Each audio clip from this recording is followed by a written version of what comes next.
They introduced her as one of the newest members of the team, recently hired there, and they gave her such wonderful welcome.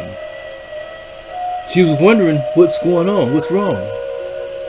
And she stood there giving introduction to the CEO, the president, the one that organized the organization, the founder, that is, the CEO. And she began to speak. And she was thinking also as to why they gave her such a good introduction. And she was wondering about this introduction, what's on their mind. But then it came to her that, no wonder they told her on Tuesday that she's supposed to give the introduction. She's supposed to give the presentation on Wednesday. One day? In fact, overnight that is, because they didn't tell her until Tuesday evening. And she was thinking about, I'm here now. This is a dream come true. This is the goal. This is my aspiration. So now, here I am in this place to really talk to, or maybe make a presentation to the CEO, the person that organized this organization, one of the top organizations of the country, the world. Many people is in this organization.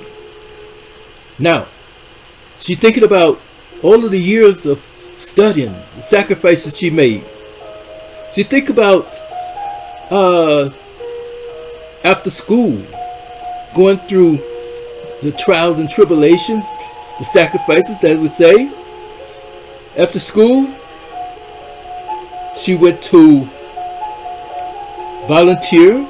She took small positions at jobs maybe that were related to her career. Well, this is something that she always dreamed about doing. Because she wanted to help people. She wanted to help herself even. She wanted to make a mark. And this was one of the fields, one of the careers that was really there for her. But it was one of the challenging careers. And she always loved the challenge. But the important thing is that after going through these little small jobs that volunteer and do different things, she was finally blessed with the opportunity to join this organization, a great organization. And she took advantage of the opportunity. And it was so wonderful that she was there. So the important thing is now is that since she's there, she was happy. She was glad. But then her spring rain, her April showers turned into Katrina. Her April showers, her spring rain came into category 4 and above. Her thunderstorms, the storms of life, that is. Those storms that challenge your complete makeup. Those things that come about that really try you, that really test you to the brink of your ability. Now here she is, dismayed. Here she is, hurt. Here she is being played, used, and abused. But what happened is that her quietness, her pleasantness, not going along with some of the program that they were offering her, that is her co-workers. Her co-workers.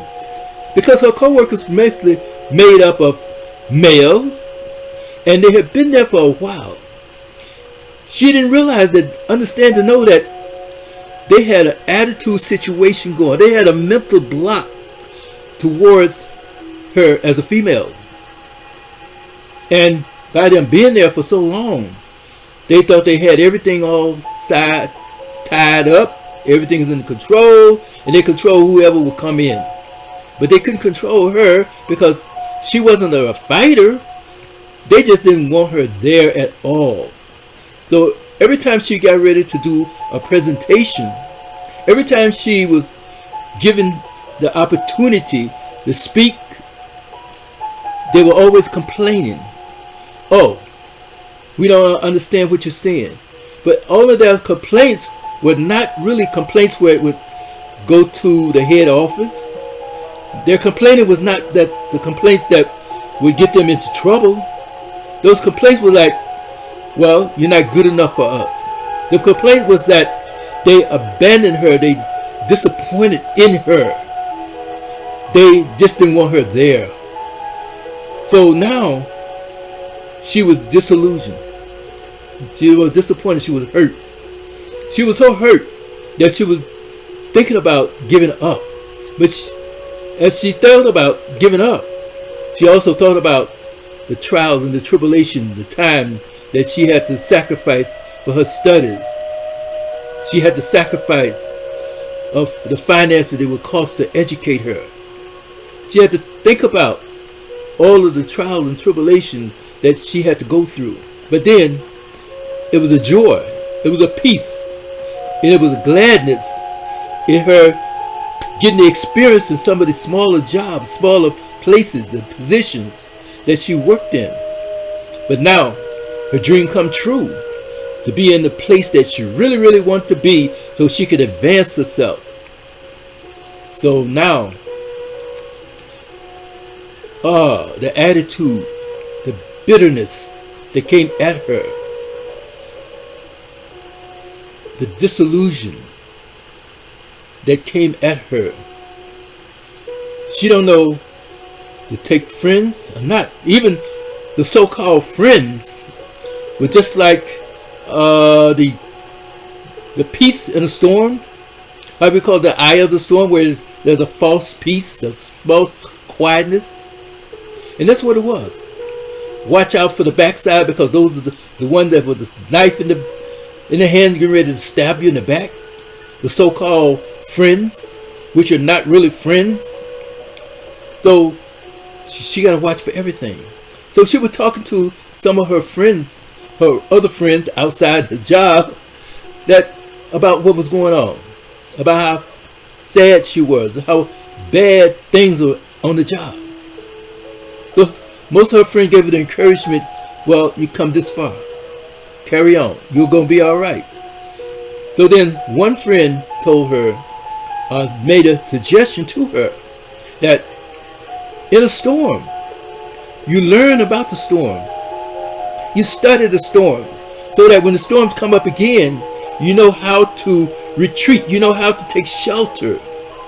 You know how to stand in the storm, because you read the weather report. Not only do you read the weather report, you read the signs of the storm. And so she took that to heart.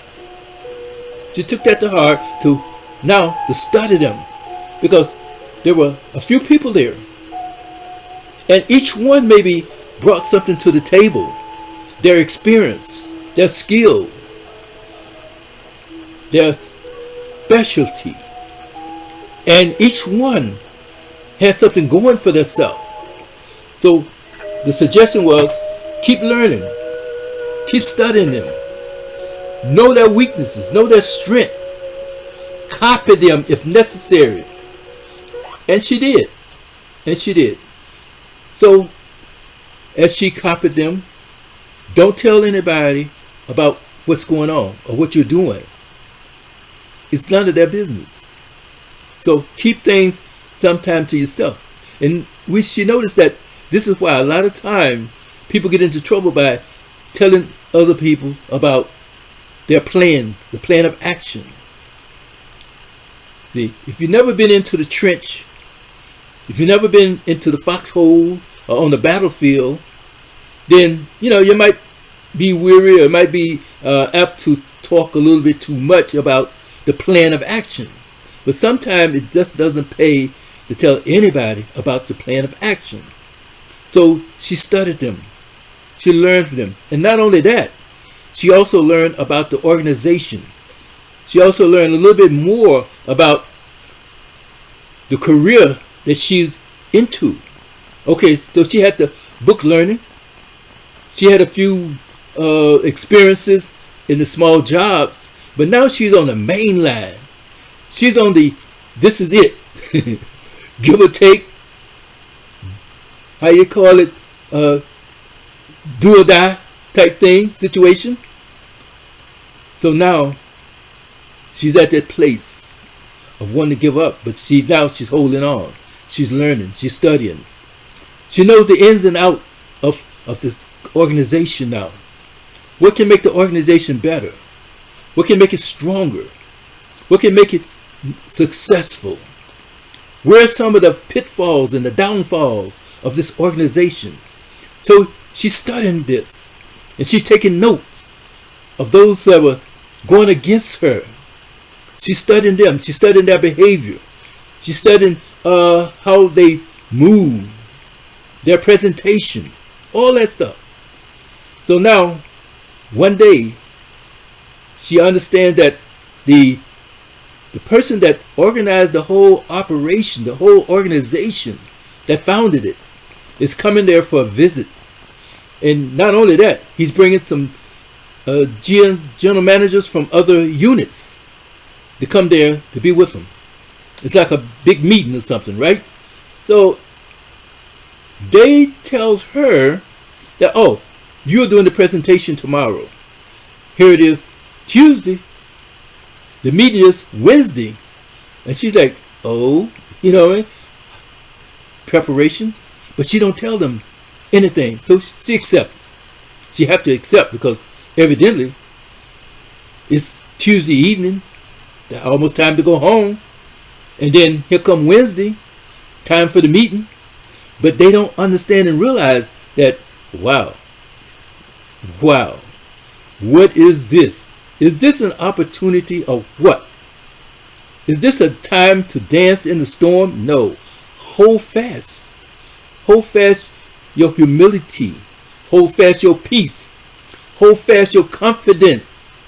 Hold fast your ability of strength. Because now you're strong. But now, ready or not, you're going to do something. And you're going to make it. You're going to be all right. So the next morning, she dressed in a casual way, nice makeup, nothing heavy, nothing outstanding, but a pleasant person. And her enemy, just how happened to be one of the supervisors there, introduces her as the speaker. Wow, what an honor. So she doesn't say anything. So she stands there contemplating all of this stuff that's going on, the backstabbing. She noticed that they were there with a smile, the smirk on their faces. She's going to mess up and she's going to run out of here because of shame. Now we finally getting rid of her. Ooh, yes, we got it made now. So she opened her mouth. After she introduces, acknowledged the CEO, she acknowledged the GMs from other places, other units. She even acknowledged the one that gave her the presentation, the introduction. And what came out of her mouth was a jaw-dropping situation. She spoke in a term of power. She spoke in a term of confidence. She spoke in a term of knowledge. She brought some things to the plate, to the table, that could save the company millions of dollars in expenses. She brought to the table and plans that could gain the company millions of dollars in revenue. Wow. No one was prepared for this. And she spoke with such confidence that she knew what she was talking about because she had been studying. She had been preparing herself. See, preparation is the most important thing. It's almost like the climbing the mountain. At the beginning of the mountain, you might make mistakes. But as you go up higher, you have to be very careful of not making a mistake. You have to be very careful of some of the storms that come in the mountain. Be very careful of the avalanches. These are the storms that can come about that might knock you down and knock you over. that can crush you. See, storms have a penalty and a situation that they're not friendly. Even in the eye of the storm, where it's a false peace, but all storm has a potential of danger. Potential of danger. That's why you understand and recognize the storms. You recognize the situation, and you learn from your storms. You learn from the storm. Because now, if it wasn't for the storm, if it wasn't for the fact that she learned from the storm, the situations that she was embedded in with her co-workers, or however you want to put it, the places, she would not have been prepared for this day. Because sometimes we just, a regular job, routine, well, sometimes you're pushed to the limits because of the situation, because of things that come at you and come about you. And she was pushed to the limits. She was pushed past the limits to the fact that her pillow would be wet from tears sometime of the aggravation, of the loneliness, of the situation that come about at her. She knew that she was doing a good job, but her good job was not good enough, not for them. So push a little harder, young lady. And that's what she did. Push harder. Know them, study them, and learn from them. So when you learn the storm, you see that the clouds coming over, the darkness. You know that it's lightning and thundering in the foregrounds. You know that something is coming about. Something's getting ready to happen. And as things come, that you know that things are coming to happen, you make a move. You head for the shelter. You protect yourself. So now she's standing there and she's delivering a knocked out, bang up, good presentation. The jaw dropping situation. So now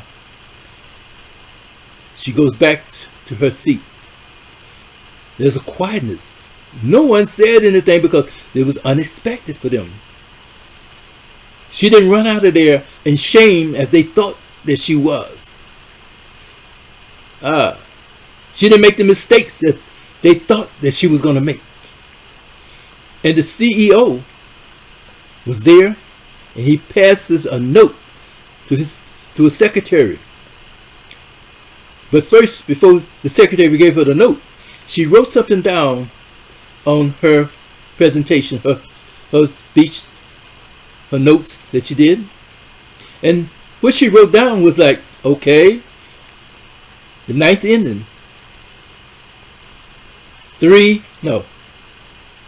strikes, 2 outs, down by 2, bases loaded. And the pitcher is coming out of his left pocket with something that was going to be over the edge. And she the batter realizes this. So the batter now is prepared for something different, for something extraordinary. And the fastest curve drop ball in the strike zone come at the batter.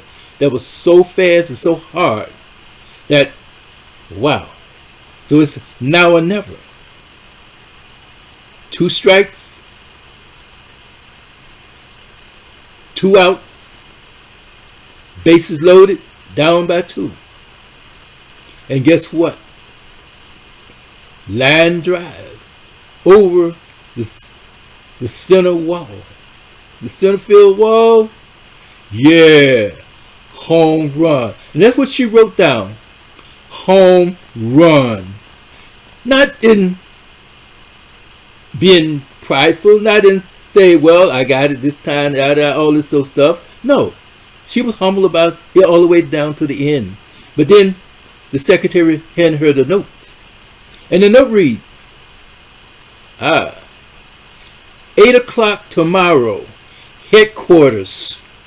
8 o'clock tomorrow, headquarters. In other words, expect to see you at headquarters at 8 a.m. tomorrow morning. That's it. And she acknowledged with a slight head bow. And like, no blushing, no smile, just, this is job, this is as usual. This is as usual. So, the irony of the whole story. Know your storms. Learn from your storms. And be prepared in the eventuality that an opportunity is coming about. And that opportunity could be right here, right now. You never know. Your destiny is in the storms. Be prepared. Be prepared. Be ready for the action. And that's it. So, take care, wonderful people. Thank you for being here. Thank you for this opportunity, this day and every day. Bless you, bless you, bless you. Bye now.